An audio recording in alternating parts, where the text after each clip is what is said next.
Uh, Good morning, Professor Morning. Anand. It's always a delight to talk to you, and especially in the context of this oral history project that the Heritage Center has undertaken. So, I'd like to start by asking you to describe your life before you joined IIT Madras as a faculty member, and then we'll talk about your life here. Well, I grew up in Chennai. I was part of a joint family. Went to a Tamil medium school till 4th standard, then switched to a convent because my mother was concerned that I wasn't learning English enough. And then a couple of years in a convent, then went to Madras Christian College High School. We had a wonderful headmaster there, Professor Kuruvilla Jacob. He was a really enlightened man. He made, I think he made learning a pleasure overall. He never believed in any punishment, although he carried a cane with him. And he used to punish us when we were caught doing some mischief and sent to him. He would swish the cane very hard, but very close to your hand, it will never hit you. In fact, I remember one classmate of mine moving the hand, getting hit. He said, "Silly fellow, don't you know I miss always?" I said. So it was simply symbolic, but it was a wonderful experience being with him. And later we started this Kuruvilla We started the Kuruvilla Jacob initiative. My classmates started it, I also helped with them.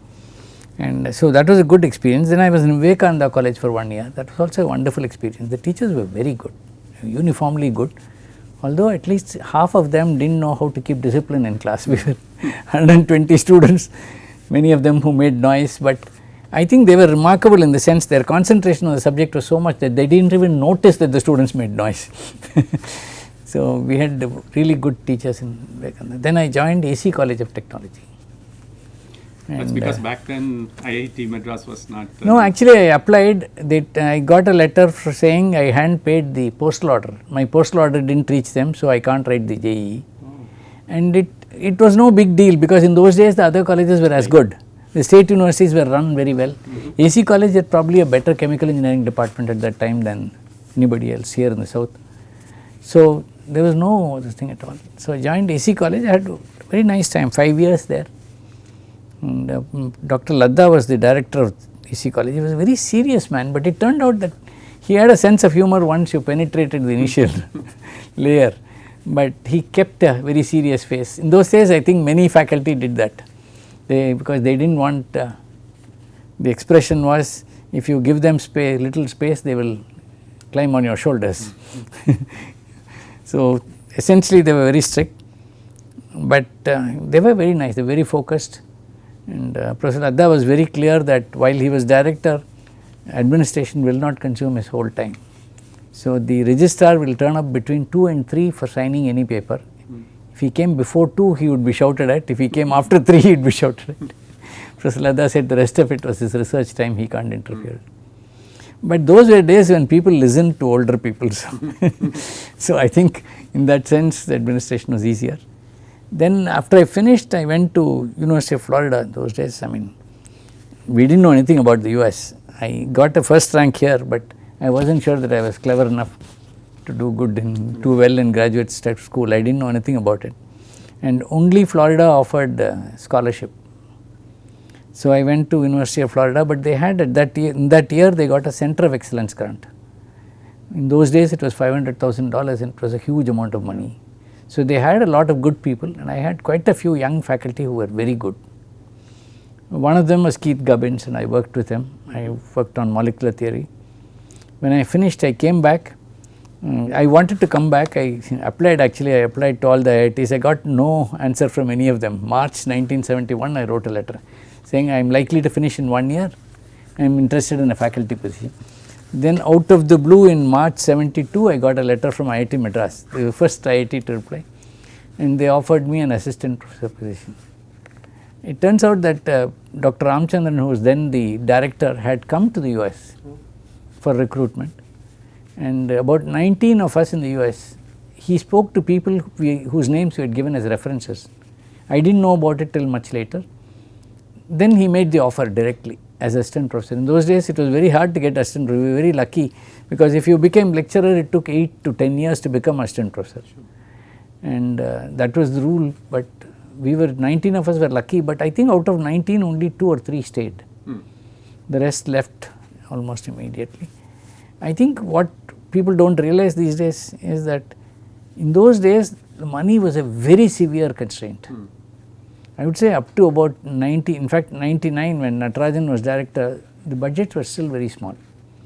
And in 99 it was the first year when Murali Manohar Joshi suddenly tripled the budget.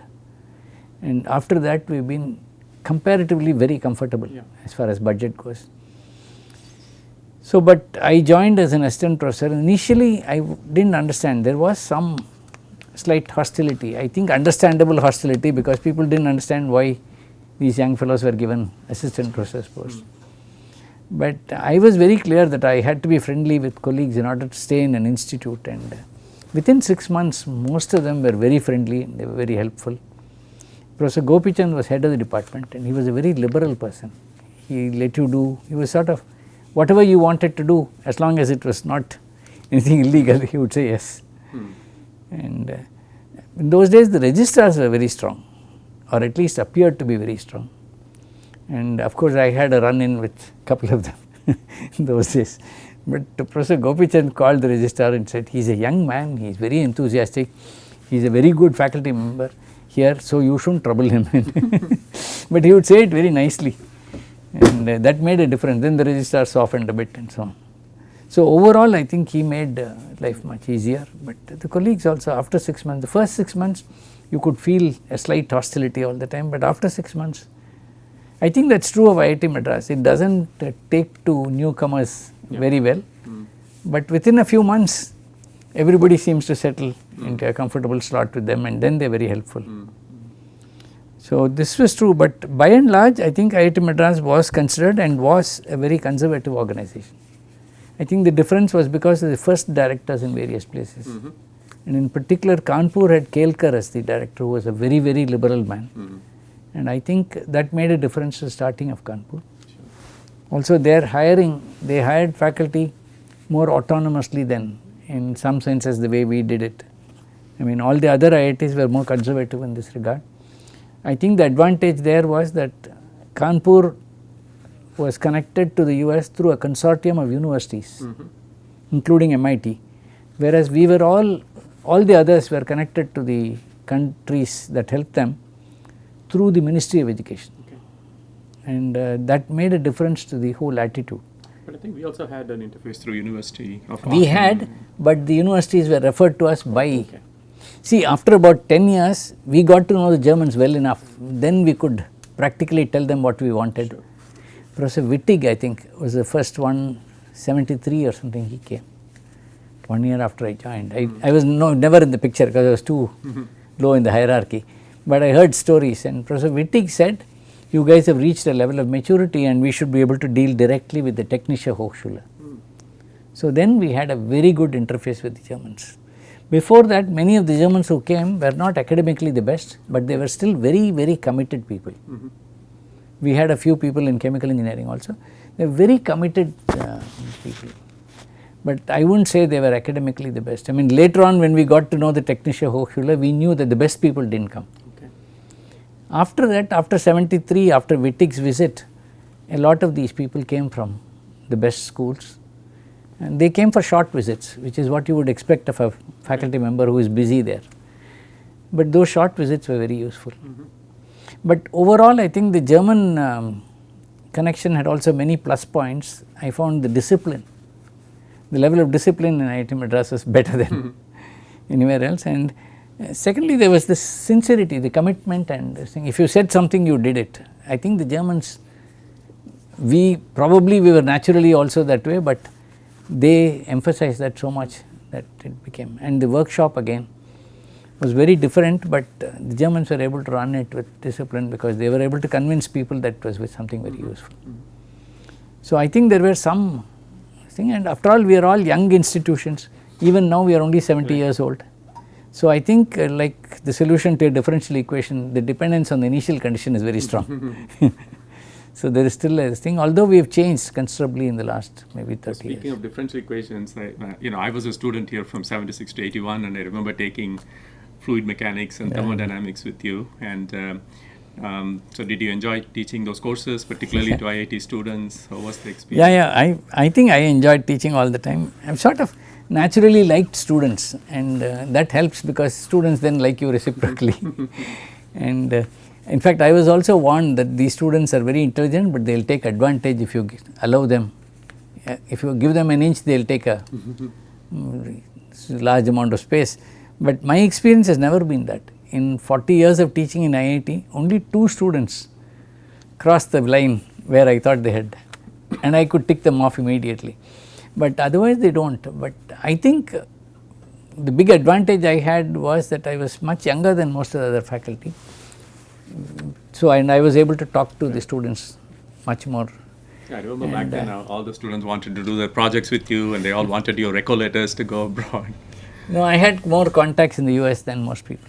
Many of my older faculty members had contacts with Germany, but students weren't going to Germany. And so, in that sense I was saying, but I think more importantly, while teaching undergraduate students, my experience in those days was they were mischievous, but I remembered exactly how mischievous my classmates and I had been in AC college. So, I always kept that memory, so it was clear as to why these kids were behaving the way they were. But I think the one thing I found was that whatever I knew well, I could teach them, and they never complained about a paper being too hard. They complained only when you were not uniform in your grading or you were partial about something. Otherwise, I found they never complained, and this is in contrast. You see, much later I went to Princeton for sabbatical, 82, 83. And I was teaching this reaction engineering course, and after mid-semester, the Professor Showalter was the head of the department. He met me in the corridor and said, "Anand, did you give a very hard mid-semester exam?" I said, "I didn't think so, why do you ask?" He said, "There have been complaints of your accent after 2 months. If they had complained the first week, I would have had to take them seriously, but since they complained now."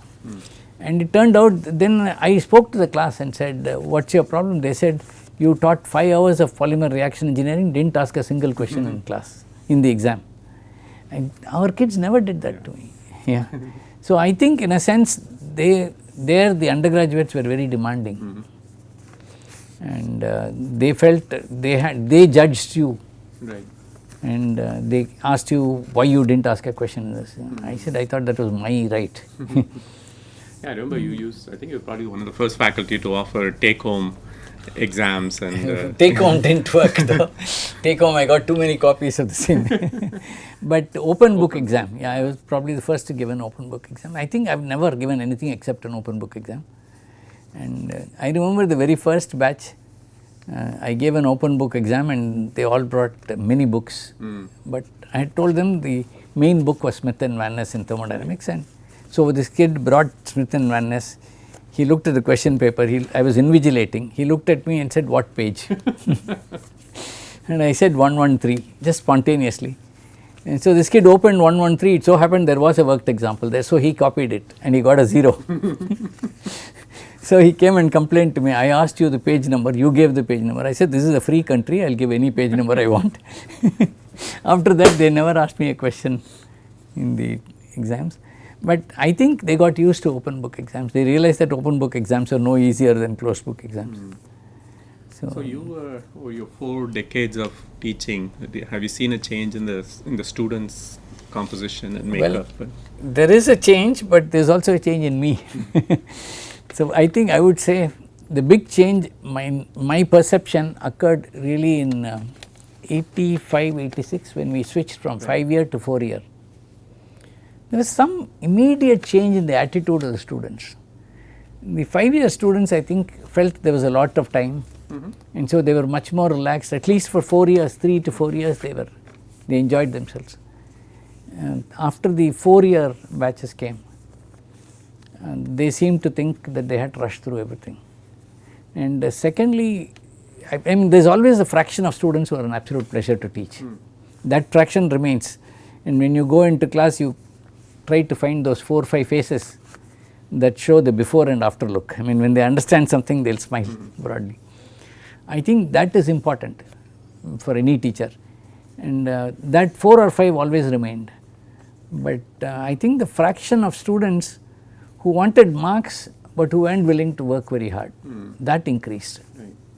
And I think it was also related, thinking back, I think it was related to the fact that it is around 90s when the state universities started deteriorating badly. There was a lot of political interference in the university. The vice chancellor's appointment itself was somewhat political, and these things led to a continuous deterioration in the state universities, so that now the difference between IIT and the state university is huge. So everybody wants to get into IIT, and they want to get into IIT for the wrong reasons.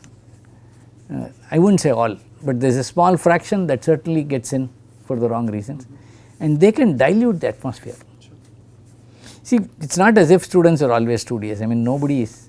Right. I mean, you study only when something interests you, or when you have to. But I think this large fraction, and I keep quarreling with, I used to quarrel with Professor Indiresan, because he introduced the notion of relative grading. It was always relative grading. You can never do absolute grading, because any paper you give, if it is very hard, you are going to see if everybody does badly, then you are going to moderate it in some way. But you should not have said it. Professor Indiresan discussed it in the Senate and came up with a formula for large classes. X bar by 2 was a pass mark. And with the result, the students got the impression if all the kids did badly, X bar would go down, X bar by 2 would go down further, and they would benefit. These are calculations that all kids do everywhere.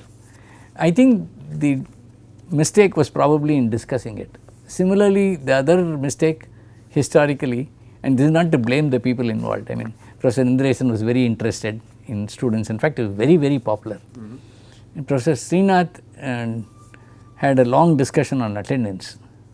And I remember he introduced 55% as the minimum attendance required. And the next term, next semester, after 3 classes after mid-semester, there was nobody in the class. And then the kid said 55% we have got, sir. And then they came back, but this is part of their fun. I mean, what else will they do on a campus if they leave? So they came back, but I thought this idea of discussing attendance, discussing the way you grade is something that should be done with among faculty. It should be reasonably transparent if somebody demands justice, but otherwise you do not have to go around explaining everything to them. And those were 2 big events that changed the character of the students and the attitude. Other than that, there has still always been a fraction of students who are so good. They do not necessarily sit in front, they are distributed in the class, but they are so interested that they make your life very happy. So I can't complain at all. So one interesting thing we are finding is the number of girl students seems to be disproportionately high in chemical engineering. About 22 to 23% of the entering class is now girls. So did you see during the time you were teaching, of course we didn't have too many girl students in the early years, but was there a difference among the boys and the girls in terms of how they? There was that again after this.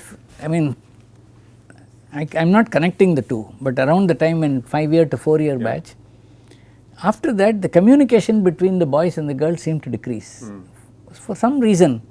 So in fact I had to tell my class, if the girls were not present, I said make sure the girl knows, and I will catch one of the fellows and say you are particularly responsible, you must communicate this, otherwise they would not tell the girls. Sure. And then you have a quiz on something and the girls do not come, and then turned out they were not informed. Okay. So that kind of lack of communication was there. I think by and large they were all right. A few girls have complained to me saying that the boys have the advantage of being able to discuss among themselves, and therefore they do much better, and we are not allowed to do the discussions. Turned out the discussions were after 11 at night, which is when the boys got. So you can't change the rule and ask the girls to be permitted to go to the boys' hostels at 11. So that was. How do you think the department as a whole has evolved over the years from the time you were there? I think all departments, the research content has increased. Of that, I think I have no doubts at all. By and large, I think it also has to do with our hiring, when we ask more questions about research, about what people do and so on. And as I said, after 2000 we have had plenty of money. It has been reflected in the increase in publications. Sure. In fact, 2002 to 2011 when I left, the publications went up from 400 to 1200. So there was 3 times the increase. It's simply that there was more money available and more young faculty were hired because they were good at research. In fact, I remember one of my colleagues told me, he was a wonderful, he was a really good teacher. I don't want to name him, but he told me, sir, the IIT cheated me. I said, what did they do? They only asked if I will teach, and after joining they told me you have to do research. I mean, it is something that you have to get used to, and if you are told, then you have a mentally prepared for it and so on. So he was very intelligent, but somehow he didn't, he said, I have never thought of researches. He was very practical, he did a lot of consultancy. But what he said, I think, was true, that there was no clear job definition in the beginning days. They only wanted sincere people who would teach undergraduates. But it turned out that if you have an academic institution of any reputation, you will need research, and then this gathered. And the science departments, of course, always started first in research, because there is a tradition of research in science. In engineering, it is much newer. Now there is, but in even when I joined, the number of publications in engineering was 1/3 the number of publications in science, whereas there are only 3 science departments. Of that, maths was not very prolific. Chemistry was maximum, and then physics.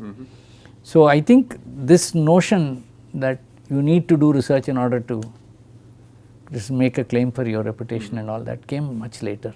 How about industry? Professor Ramchandran introduced, Professor Sengupta apparently never spoke about research. Professor Ramchandran tried to introduce it. He introduced the postgraduate programs and emphasis on research, but he stayed only for 1 term. And I think then the thing went back a bit. And have industry relations deepened over the years? I think again, IIT Madras was a pioneer in this when the Germans introduced this. I think in 73 it was Wagner, Professor Wagner, who first brought up this industrial consultancy and sponsored research. And the idea was a wonderful thing. I mean, it made the interface with the industry much easier. And I would say a fraction, the number of faculty involved in consultancy has always been somewhat low. I think even now it will probably be 20%. It used to be even less in those days, except for civil engineering and subsequently ocean engineering. So there was a natural inclination to do practical work. But I think overall we had this notion that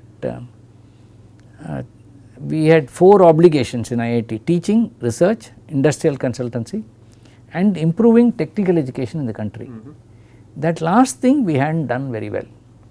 By and large, we had gone to these other places and told them how to set up the lab, but it was a one-time advice. You did not check whether they got the right things and so on. So that was not there, and in fact it was under that I started the NPTEL much later, because there was shortage of faculty everywhere, and I said at least we can contribute that, and that turned out to be a good time to start. And we now have the largest collection of technical more than 1,000 lectures in courses, largest open collection in the world. So I think that has worked out quite well. But the industry, again, we needed to take the industry interaction to one higher level, which is where we thought of the research park. Actually, the research park happened because did an analysis, very informal analysis of some 100 patents, IPRs in Silicon Valley between 90 and 99. About 70% of them had Indian names in it. And out of that 70% had IITian names in it. So, well, you know the story. I went to MHRD and told them that I quoted Louis Pasteur. He said, discovery is the result of chance meeting a prepared mind. And I said, we have been preparing minds for 50 years and chance is meeting them in Silicon Valley. So it is time that chance met them here. Then he said, what do you mean? I said, I need a place where industry and faculty and students can all meet, but it has to be right close to the campus, because otherwise I can't ask my professors to go there and come back and teach. They will have to do the teaching research, and then they also have to do that.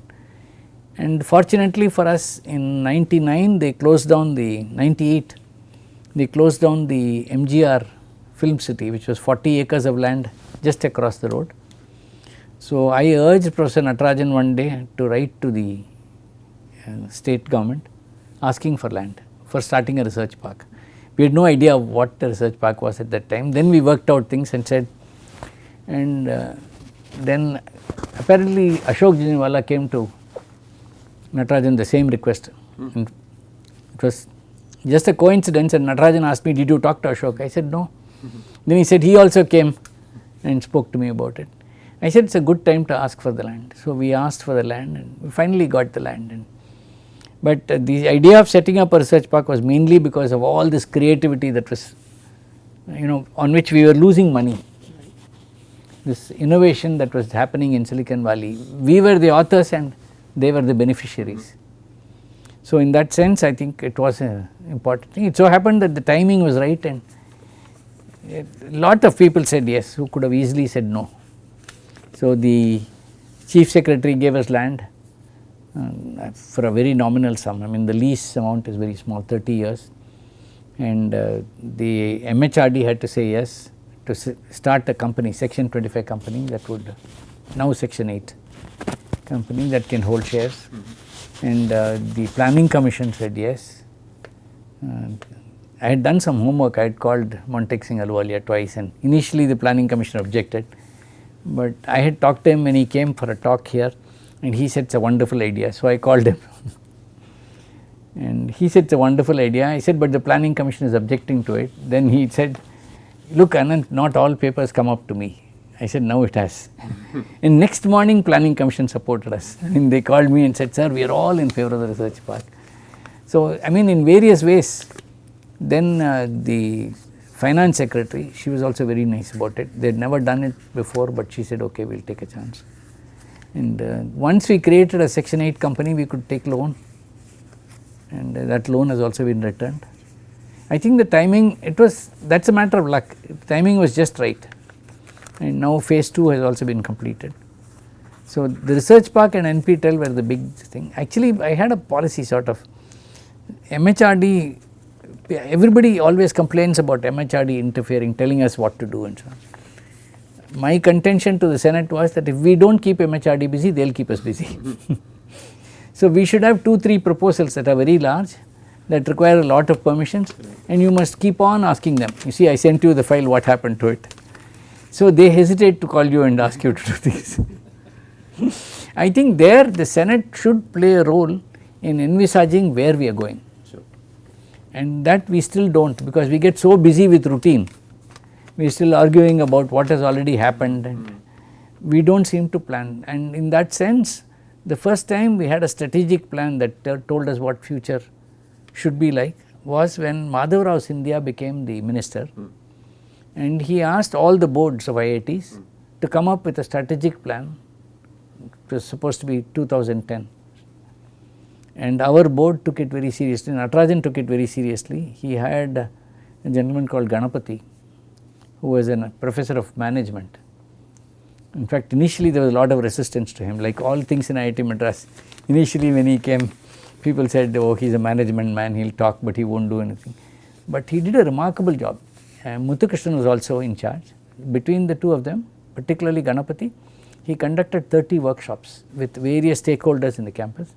And he was able to extract their opinions in a cogent manner.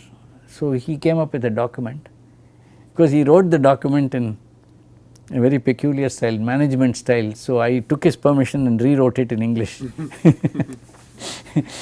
I told him, my Ganapati became a good friend. So when I told Ganapati I am going to rewrite it in English, what do you think it is written in? He said it's written in Managese. No, he had called the registrar as chief administrative officer and various fancy titles, vice president, president, things like that. And I mean, those are corporate titles that just do not go well. So anyway, we rewrote it, and it did give a good, see, it did two things. First thing is it got the staff involved, and a lot of our staff are very intelligent people, and they gave very good suggestions, many of which were implemented. Natarajan also started ISO 9001 just before that. In fact, I was dean with him. I told him it's a waste of time and all that, but he said, no, you don't know, you should do it. But I think it was a very good thing in the long run, because later on many of the staff told me, sir, for the first time we were consulted, and academic section was full of suggestions, many of which were implemented, simply because Professor Gokhale, who was in charge, made it very clear that ISO simply means you do what you say and you say what you do. and we were not doing that. We had many rules which we thought were not necessary, we did not follow them, but we had them there. So, the ISO fellow will come and say, where is this rule, where is the implementation, and nobody knew. Then we got rid of those rules. So, I think we made a lot of changes and they came out very well. And around that time, I think when Professor Swami was director, V.C. Swami was director, I was in the last year of his term, he made me Dean of Academic Courses. And talking to Professor Swami, I felt that there was tremendous amount of what you call oral history, which he alone seemed to know. I mean, he had a terrific memory, and he remembered from 59 he knew things. So, when somebody said something, he will say, oh, we discussed that in 1963, he would say. And I was very impressed with how much he knew about the background. And we are not very good at documentation, even in IIT we are not very good at documentation. In fact, one of our problems has been land also.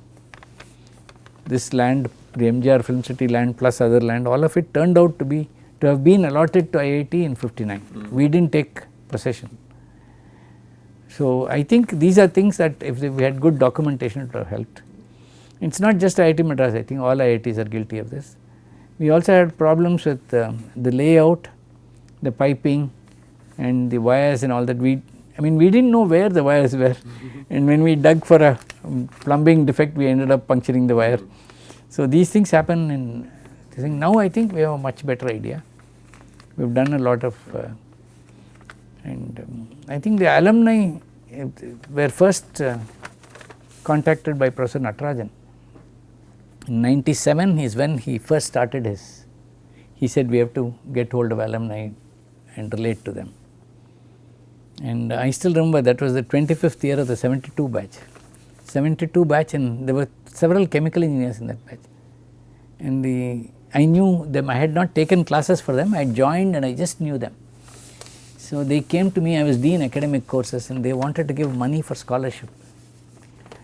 This is a story I like saying because it sort of set the tone. Because it's true, these 6 of them came into my room and said, we want to donate money to IIT for scholarships, but how do we know it will be used properly? So, I turned around and said, how do I know you earned it properly? They were absolutely shocked. I said, look, I mean no offense, but you asked a question, it provokes an automatic question on my part. And I said, as far as IIT is concerned, we will not take money from arbitrary donors, we will take money with humility from people who give it with humility. I said both should be subservient to a higher cause called IIT. And they got very angry, they went up to Natarajan and said, your dean said, how do we know you earned it properly? So, Natarajan called me. I went up and Natarajan said, Anant, I am trying to cultivate these kids and here you are immediately provoking them. I said, I meant exactly what I said. Amazingly, people, alumni still ask that kind of question. Maybe I should repeat your answer to them. No, actually these people, I said I meant exactly what I said. I think we should remember that education is a higher goal that both of us respect. You do not have to respect me, but you respect education, you respect IIT and give the money, and I will take it with humility when you give it to IIT. Then actually they came back the next morning, 9:30 they were back in my office and they said, we completely agree with your philosophy, we will go with it. Many of them are good friends of mine, they did not mean any of these things. Partly these BTechs when they come back, somehow when they first come to campus they seem to go back to their old days. So, they ask the same cocky questions and the same cocky comments that they would have done when they were 20. They do not mean it, but it sounds nice. So, they say it. Then it worked out very well afterwards. But this is a question that is often asked. They do not realize that IIT actually spends money very carefully and it is well accounted for. There are loose statements that will always be made. But so, it has been a pleasure dealing with them, and after that when we started this in alumni relations, Satyanarayana was first in, Professor Satyanarayana was in charge, and then Professor Nagarajan took over. It turned out absolutely to be a revolutionary change. He brought in so many changes in the alumni thing, and the alumni began to feel confident, and we went on trips every year. I think during my time we got about 35 crores or 40 crores total donations and all that. Of course, that is much less than what we get now, but it has grown over a period of time, and it was a good time because many of the students I found, many of our alumni did not know that things had changed since they left. They still remembered IIT as it was when they left, and did not change much because we had no money. But once we had money, we were making changes here faster than most universities in the West. And once they realized that, and then they came together. And so you were the first two-term director of IIT Madras, and how was the experience from the first term to the second term? There was no change except that I was reluctant initially to take a second term, but on the other hand, I had started this research park. I mean, maybe if I had known how difficult it would it would have become, I may not have started it at all. But sometimes ignorance is bliss, where it is folly to be wise. And I started it, and it was going, but everywhere there were hurdles, many hurdles. I mean, separately I have talked about the research park journey, but I felt I should not leave it halfway. So when they called me for a second interview, in fact it was peculiar, I had told the secretary that I will not come for a second term, I mean I will not come for a second interview, because if after 6 years you do not know whether I am good or not, you can't know through an interview. And the secretary called me and said, I remember you are telling me this, but please come, we have political compulsions which require that we interview everybody we appoint, even if it is a second term. So they did that. Although I think they appointed Ashok Mishra for a second term without this thing. And then there were too many discussions, people raising doubts, why did you appoint and so on. So they finally decided to go with the interview process. But I took the second term only because the research park had progressed to a point, and in India your personal relations are what seemed to matter. I had by then known people in the planning commission, in the revenue department and the MHRD, I knew them very well. So I felt I could help in getting it. I think I did help. Finally 2010 it was before it was finished, and once the research park was in place, I quit in 2011, 1 year before my term was over, but because I had finished more or less what ideas I had for IIT. But I think overall the cooperation that I got in IIT Madras is something for which I am always grateful. I mean, it is not that I have not had arguments, but there was a principle in IIT Madras that I do not agree with the director, but I will go along with him. That attitude many faculty have. So while they will argue vociferously, when the decision is taken, you find the cooperation levels are very high in IIT Madras, and that helped tremendously. And we had others, I mean everybody knows this, but somehow you feel it only when you sit in that seat, I think. This is a small township where if you are the director, you also look after water supply and the hospital and things like that. So there were too many angles to the whole thing. I mean, on the one hand, on the education front, you can't be static, you have to make changes as and when required. So for example, we introduced this MA in English, which turned out to be very popular, and then we had engineering design, and we got 8 crores from Ashok Leyland and Bosch, and they did not interfere at all. Everybody said if you take money from the industry, they will interfere.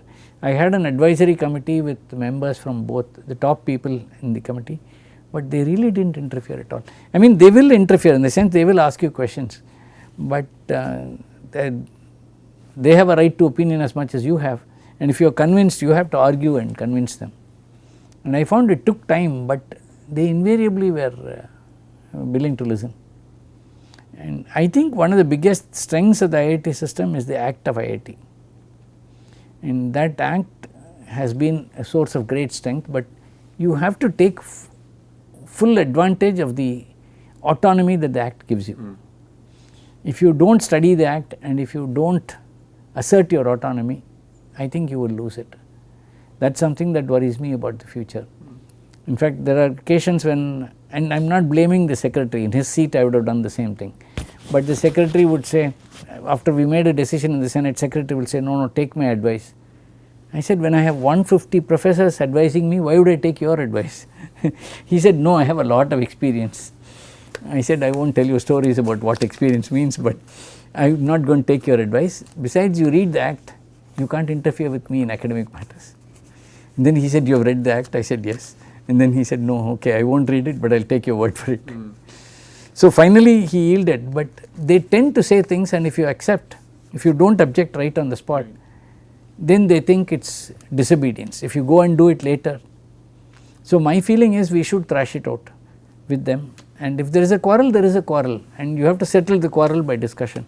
And I have never had difficulty with any of them. I have seen 6 secretaries, but in all cases you have to be open and transparent. So that has always helped. But I think the potential for the IT system is tremendous, but we still have a long way to go.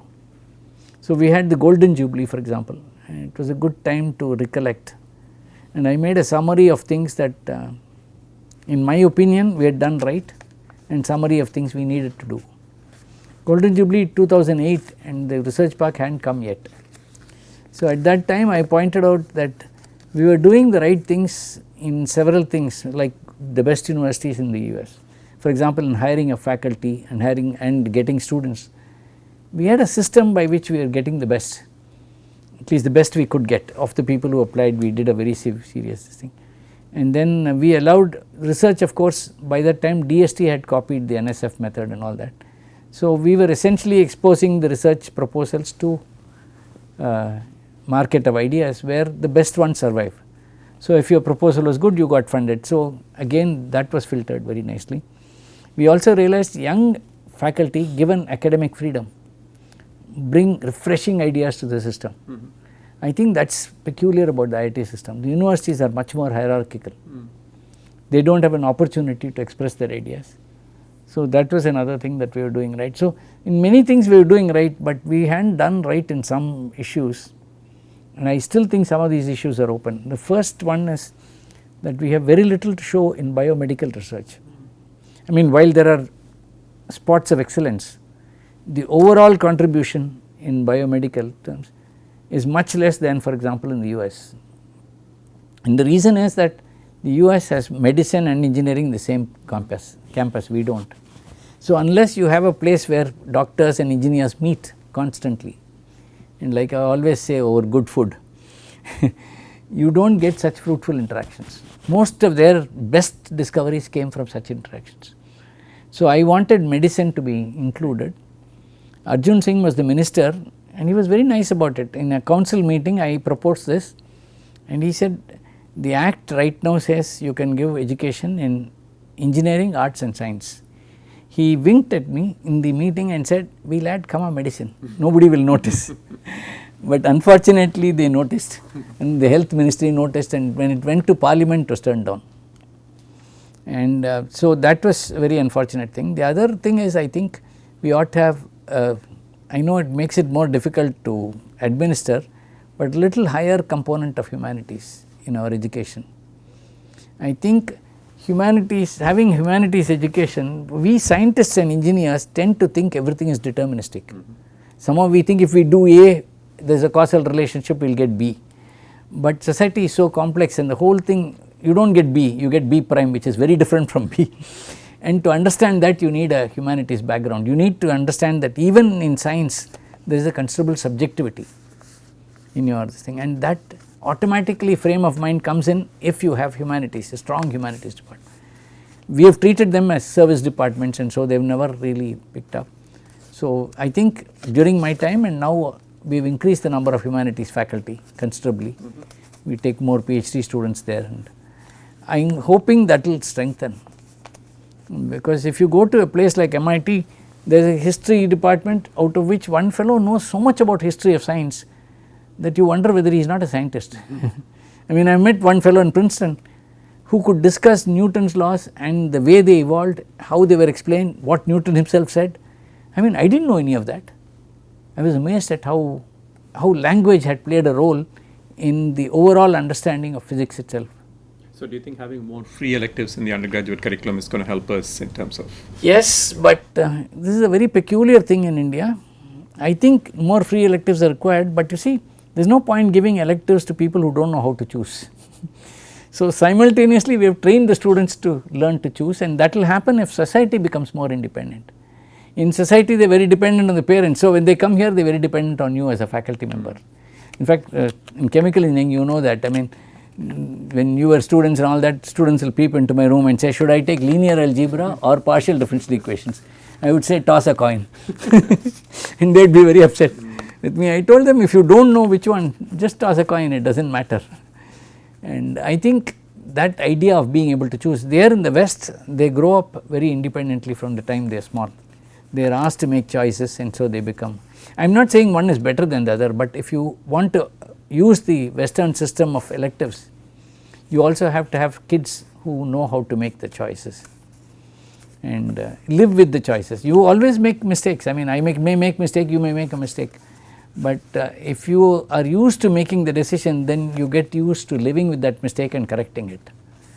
Whereas here I have seen a lot of people blame their parents, blame the teacher for choices they make. So many alumni would say that the activities outside of the classroom that help shape them during their. I think that is true everywhere. The problem with alumni is very often they do undergraduate here, they do graduate school there, and they compare the two. These two are not comparable. What you can compare is undergraduate here and undergraduate in the US. Then they will discover that there is not that much difference. I think that's a mistake they make. When you go to graduate school, in the US graduate school you are pampered, you are looked after very well. Here you are pampered in a very different sense as an undergraduate. In the US undergraduates are handled with what I call careful indifference. They are handled with indifference, but they are so careful that they do not get sued. Whereas I think we spend a lot of time on undergraduates, we have always paid attention to them. But I think more importantly this, I mean there are few things that we have not done. There is something in the US that is called publicness, which protects universities from interference by the government that funds them. Even if you get all the money from the government still, there are lines that the government can't cross. We do not have such structures, and I think we ought to develop those structures, because see, by and large we have had good secretaries, but there can be secretaries who are very autocratic and they have their way and they tell you what to do, and I think that interference should be completely eliminated. And the universities are places where we will make mistakes, but we will correct ourselves, and I think that freedom you need. The other thing is we also need protection from people who say, what is the use of your research? One of the fundamental things about the university as a Renaissance concept and subsequently is that there is pursuit of learning, there is pursuit of learning in life, but in the university the pursuit of learning has two important characteristics. One is no immediate use and then second is attention to detail. Others will call it quibbling, but we are supposed to quibble so that you lay your foundations very carefully. And I mean I always keep quoting Gibbs's treatise. After 150 pages of a statistical mechanical treatise, first time he writes it down, he calculates a specific heat of argon and it does not agree with experiment. So he writes saying, we must consider our methods tentative because we do not get agreement with experiment. I mean after 150 printed pages he writes this line. 2 years later when they measured the specific heat of argon, Gibbs was right, the old experiment was wrong. And it is remarkable that a person does this with such care, meticulous care, and has the humility to say this at the end of it. That is the nature of the university. It does not have anything to do with, and in fact some of my colleagues in the industry say, you people do not take realistic constraints into account. The whole idea is not to consider realistic constraints. Realistic constraints are for the industry or for you also in a different role. When you are a consultant you have to take it into account. But as a professor you should only ask what is the conceptual difficulty in tackling this problem, and I do not worry about other issues. In fact I keep quoting my very first consultancy was for a small industry in Ambattur who wanted me to design a heat exchanger for the flue gases that were to recover heat from flue gases that were leaving the chimney.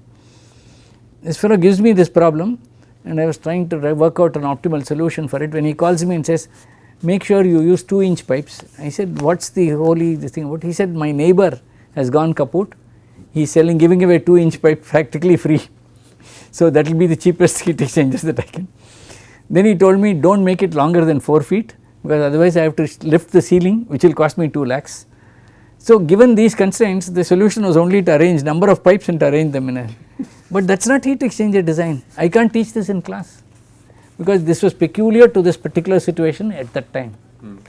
So, I think the idea is not to introduce any real life constraints. They are things that you have to deal with as a human being in your real life, but it is not something that belongs to the university. But increasingly the trend is for faculty to actually start companies. In fact, even in chemical engineering there are several faculty who are doing it. But I am hoping in their minds they will keep these two separate. When I teach in the university, I am dealing with conceptual difficulties in understanding, and the whole idea that I have been saying all the time, the university is looking at unity in the knowledge around you. I mean, you have diversity around you, but all of it can be explained by a few laws, at least that is an assumption, and we have been able to discover, I mean, Newton found laws that unified so much. So, these are, it is also a fact that we have discovered these laws, but it is an article of faith.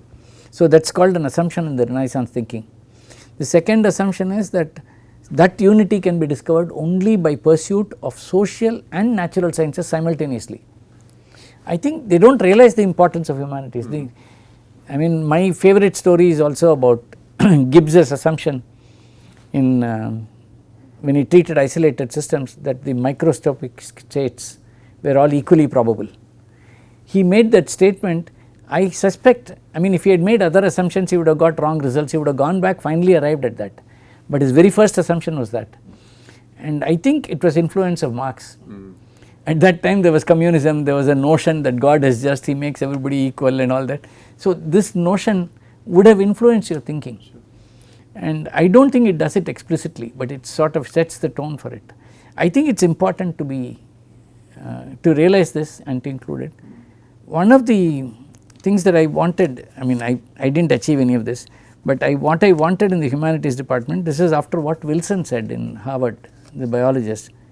He was pointing out the reason humanities got left behind, because you see, about 100 years ago humanities and science were equally important in Cambridge and Oxford and even the big places, but they have subsequently lost their premier standing. And he said it is because we scientists and engineers look at all information over the entire electromagnetic spectrum, whereas the humanities are still confined to what the senses see. They are talking about what you see, what you hear, what you smell. That is a very small fraction of the total spectrum. And he is saying humanity should take that also as human experience and build a holistic picture around it. Right now they are building a holistic picture around inputs from 5 sense organs, and that is just not enough to cover the all of science. So, I think that is an important aspect. For that you need people with combined talent. I mean, somebody who has done physics and then done a PhD in philosophy, bring him in as a faculty member here. You need that mix. We still do not have that, partly because we do not have a big enough department. I think those are necessary, and we have not done that. I think many US universities do that. At least they always have a few people who are like this, and these mavericks make the change, and we do not have those mavericks at all. I think you and Professor Ajit Kolar were instrumental in starting the Heritage Center when you were the director. How do you think that has shaped up so far, and what is your vision for it going forward? I think basically 70 years is not too much history, but on the other hand there is a certain continuity. I mean, I have to tell you what Radhakrishnan said in another context. President Radhakrishnan said, he talked about tradition and he talked about problems in Hinduism. He said the problem in Hinduism is that the followers seem to mix up tradition and truth. He said truth is God, that is all. He closed the chapter there, but he talked about tradition and he said, I do not remember the exact words, he was quoting Goethe, but he said tradition certainly provides continuity from one generation to the next, but he says it also ends up with vain memories, and I think that is, you have to be very careful about. You have to be careful that you do not allow tradition to cloud your future thinking. So, you must keep the continuity, but keep only the fundamental ethical continuity in tradition. So, the heritage center like ours should do that, and if you take a history of IIT's performance, I think you can't keep people entertained or engaged for more than half an hour. 70 years you can summarize in half an hour. If you make longer films, nobody will listen, in my opinion. But I think if you keep doing that and studying it every year, at some stage we will see a thread of continuity. That thread that characterizes what you would call the local culture. Country like India is very big. There is a difference between Bombay and Madras and Kanpur and so on. But it should come out, it does not come out obviously because it is not so clear, but I think it will come out if you study such things. So, if the Heritage Center produces one film every year about the continuity, about what has happened, and if you study these films together, some good humanities professor will be able to tell you the trend and what probably is recognizable as a strength, our strength, and what is a weakness and what we should eliminate. So, my own vision for the Heritage Center is it has to be dynamic, it has to capture what has been done, and I think we are still behind now. I think the Heritage Center has pictures up to about 2000. So, 17 years is a long gap. We should put in more things there because this is also part of history now, and we need to keep it to a minimum to see what is essential, what characterizes that age. And I think we have to ask those questions now so that you can, because there will always be local things that happen everywhere, and if you keep recording them you will clutter up the place without a sense of continuity.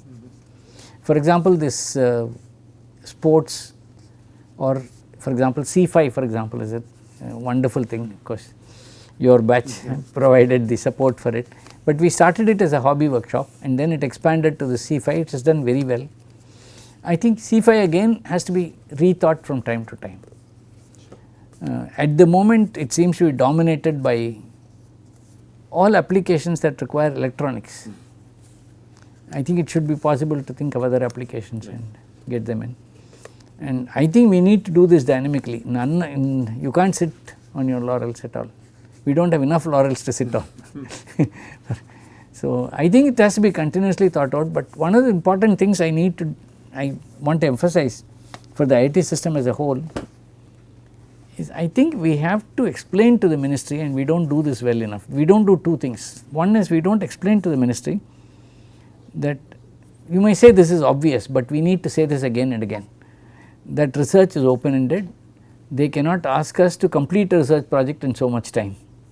I mean, by saying that they are constraining you. So, then you pretend that you have completed it, but then you go back, the same project comes back again in another name. I think this confessing, this is what I keep saying, confessing to one's ignorance is both a privilege and a responsibility of an academic. And because you confess and another IIT does not confess, the secretary will think that other IIT is better than you. You have to live with that till he finds out that the other IIT only did not say it, but they also are ignorant. I think we have to, as an academic community, recognize the fact that we are dealing with ignorance and we will never solve it fully, but we will make sincere progress towards clearing it. I think that has to be made clear, and we have to make it clear that it is expensive and we cannot afford to ignore it in the long run simply because history tells you that we ignored it from 1300 to 1800 and the British landed here. After that we have been under colonial rule for 200 years, and the loss that we incurred because of that colonial rule, there is no comparison to the investment that you should have made for having equal universities. I mean, Oxford and Cambridge we could have created here. Historically we missed the bus long time ago. I think those are important things. It is not because I mean one A is good at it or B is good at it, it is simply that a nation can't afford to ignore any aspect of life. So, I feel that is, I mean, the protection about publicness that I talked about. Charles West spoke about it when he came here from MIT. I think they have those structures, we do not. We need to do that, and we need to more and more make suggestions about what we want to do in the future. Our Senate should do that. I think there should be one Senate meeting every year, if I had to play the game again, in which I will refuse to discuss any current problems, only discuss what we should be doing. We will not be clear, we will say vague things, people will quarrel, but it does not matter. Out of all that, something will emerge. Right. And I think that is an important aspect of it personally. And then history will record itself. So, thank you so much, Professor, Yeah, thank for you. spending time with us. It's been a fascinating conversation. Maybe we should do part 2 sometime. No, thank you. No, and one of the problems is that if you start me on this topic, I don't stop. So